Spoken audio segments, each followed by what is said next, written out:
Assalamualaikum warahmatullahi wabarakatuh.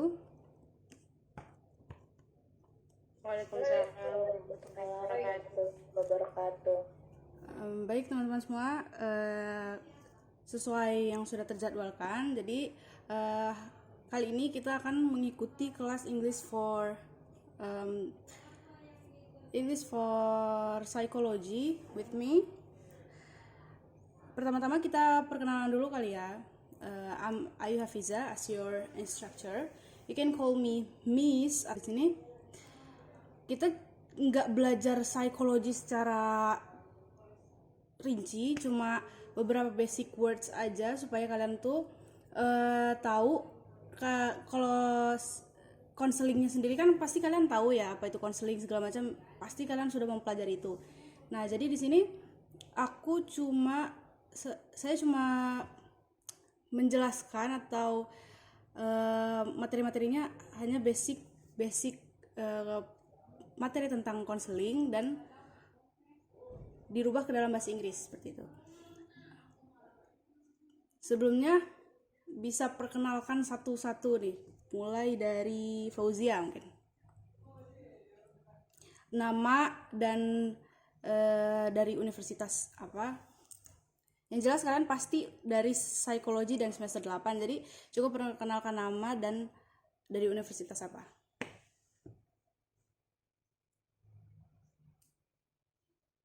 Izin memperkenalkan. Oke, saya harap keadaan kalian benar-benar lagi sehat ya, lagi baik-baik saja. Jadi kita bisa melaksanakan kelas ini dengan semoga kelas ini berjalan dengan lancar. Nah, jadi hari ini kita akan membahas tentang konseling dalam bidang psikologi menggunakan bahasa Inggris.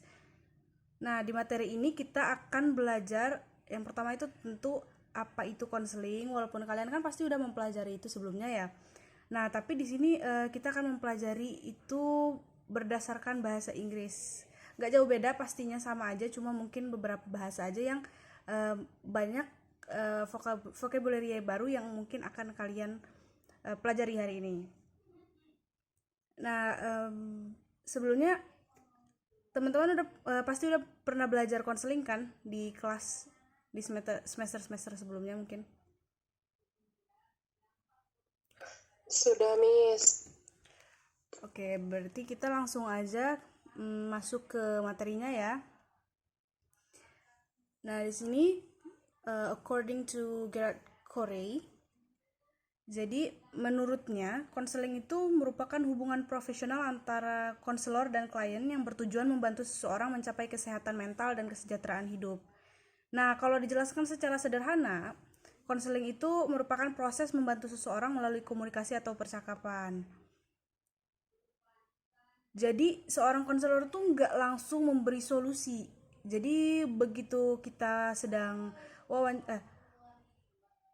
berkomunikasi dengan klien, itu tidak langsung menghakimi gitu. Jadi tidak langsung memutuskan bahwa oh iya kamu seperti ini gini. Ada beberapa tahapan-tahapannya. Nah,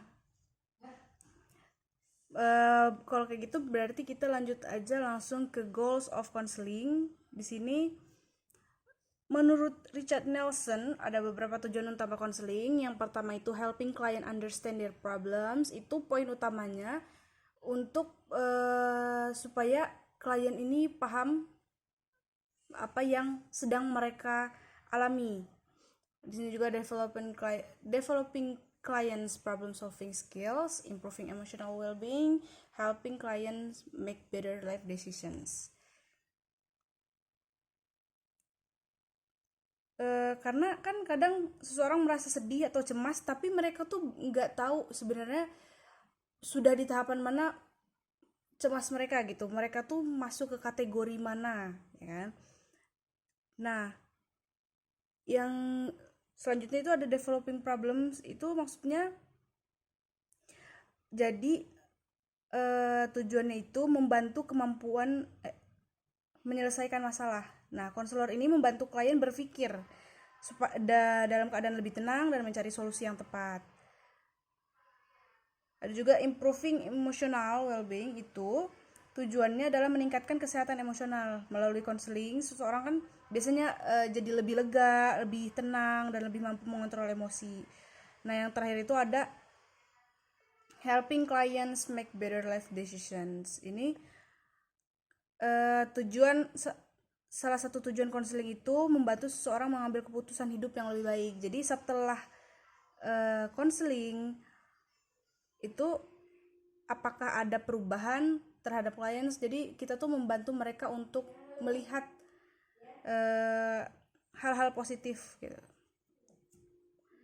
Nah, selanjutnya di sini ada stage of psychology counseling. Jadi sekarang kita bahas dulu nih tahap-tahap dalam konseling. Yang pertama itu ada opening stage. Di sini ada 4 tahap. Jadi yang pertama itu opening stage. Di sini nih pembukaan. Nah, pada tahap ini konselor menyapa klien dan memulai percakapannya. Ya, sapaan-sapaan ringan seperti good morning atau how are you feeling today? Is everything okay gitu. Baru selanjutnya itu ke langkah yang kedua, building rapport. Building rapport itu membangun hubungan yang nyaman dan saling percaya. Karena kan pasti ketika seorang klien datang ke psikolog itu pasti mereka harus merasa bahwa mereka itu aman gitu untuk menceritakan permasalahan-permasalahan mereka. Selanjutnya yaitu ada exploring the problem. Nah, jadi pada tahapan ini setelah klien merasa nyaman, konselor tuh baru bisa mulai menggali masalah. Nah, di sini konselor menggunakan pertanyaan terbuka supaya klien bisa menjelaskan perasaannya lebih nyaman. Seperti, can you explain more? How did that affect you? Jadi, meminta mereka untuk menceritakan atau mengatakan hal-hal yang ada di kepala mereka gitu, hal-hal yang mengganggu mereka gitu. Nah, baru selanjutnya, jadi kan kalau tadi tuh udah ke inti permasalahan, baru ada yang namanya closing the session. Di sini merupakan tahapan penutupan sesi. Nah, konselor merangkum pembicaraan dan menutup percakapan dengan sopan. Ada kata-kata seperti thank you for sharing, please take care of yourself gitu. Pokoknya ada afirmasi-afirmasi yang diucapkan oleh konselor. Selanjutnya di sini ada skill that must be possessed. Jadi di sini yang pertama yaitu ada empati. Yang jelas pasti seorang konselor itu harus bisa memahami emosi klien tanpa menghakimi. Karena mungkin aja kan dari perspektif seorang orang lain terhadap seorang yang memiliki permasalahan itu pasti berbeda. Nah, jadi di sinilah peran empati seorang konselor itu dipermainkan gitu. Selanjutnya yaitu ada listening skills. Di sini tentu sebagai seorang konselor kita tuh harus mempunyai kemampuan mendengarkan yang baik. Jadi bukan yang begitu dia bertanya kita langsung menjawab, langsung memberikan jawaban-jawaban dari kebingungan dia gitu. Jadi ada saatnya klien itu hanya ingin didengar. Nah, jadi konselor itu tidak boleh untuk terlalu sering memotong pembicaraan. Nah, di sini yang dimaksud dari listening skills. Selanjutnya ada trust, yaitu kepercayaan. Trust itu kan percaya ya. Jadi klien harus merasa aman ketika berbicara. Itu tadi makanya tadi ada kata-kata yang harus kita afirmasikan bahwa kalau cerita atau kalau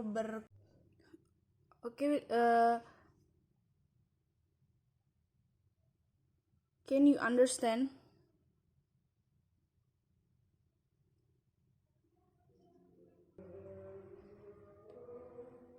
Okay, can you repeat?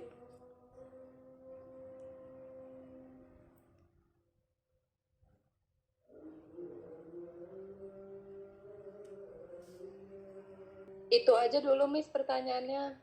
Soalnya bingung juga Miss mau jawab 10 tapi ternyata kotak jawabannya cuma ada 6.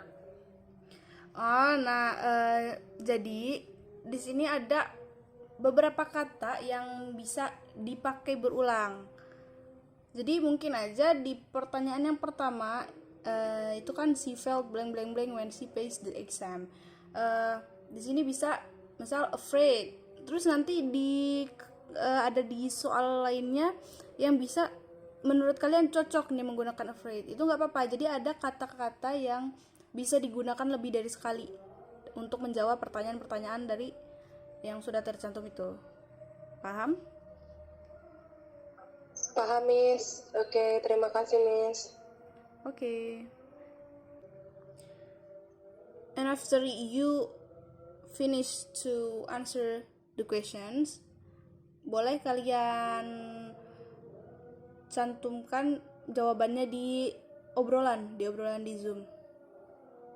Misal Fauzia, jawabannya aja langsung satu happy, second sad, angry gitu.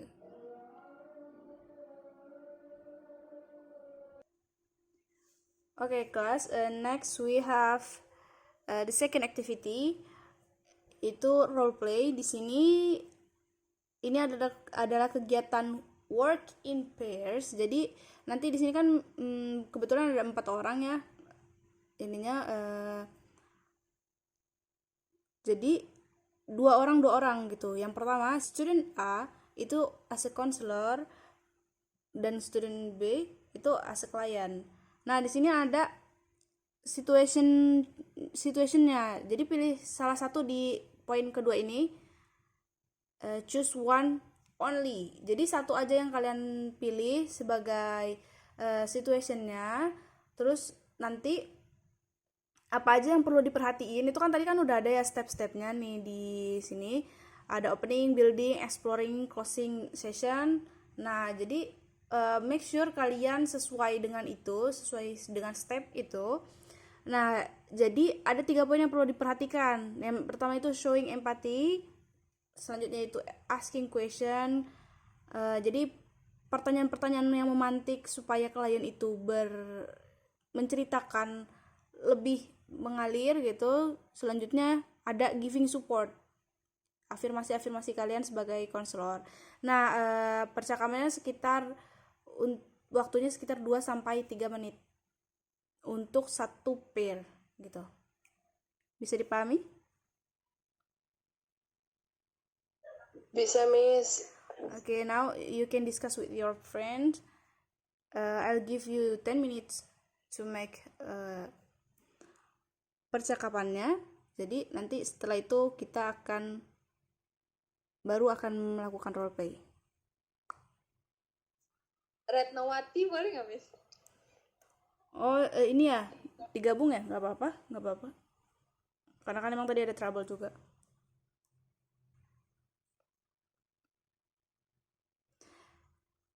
Tapi teman-teman di sini tetap ini ya menyertakan ininya teks role play-nya di obrolan. Jadi nanti biar teman-teman yang lainnya bisa lihat.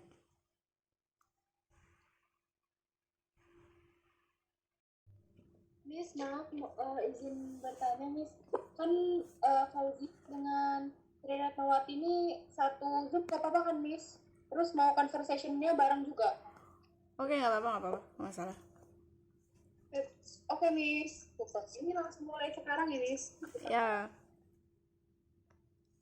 Hi, how are you today? I feel stressed about my studies. I understand. You've been working hard lately. Yes, but I still feel worried. It's okay to feel that way sometimes. Thank you for understanding me. Remember, you are not alone in this situation. I'll try to stay positive. That's good. Start. I believe in you. Thank you for your support. Okay, everyone, it's a good role play. Baik, sebelum kita akhiri, jadi dapat disimpulkan kita hari ini belajar tentang what is counseling, what the goals, what the step, dan skill apa aja yang harus dimiliki konselor. Juga ada tadi vocabulary activity and role play counseling activity. I hope ini bisa menjadi bekal untuk kita ke depannya. Saya harap materi hari ini bisa membantu kalian memahami dasar konseling dalam bahasa Inggris. And terima kasih atas perhatian dan partisipannya. See you next meeting. Assalamualaikum warahmatullahi wabarakatuh. Waalaikumsalam warahmatullahi wabarakatuh. Thank you, Min. Thank you everyone.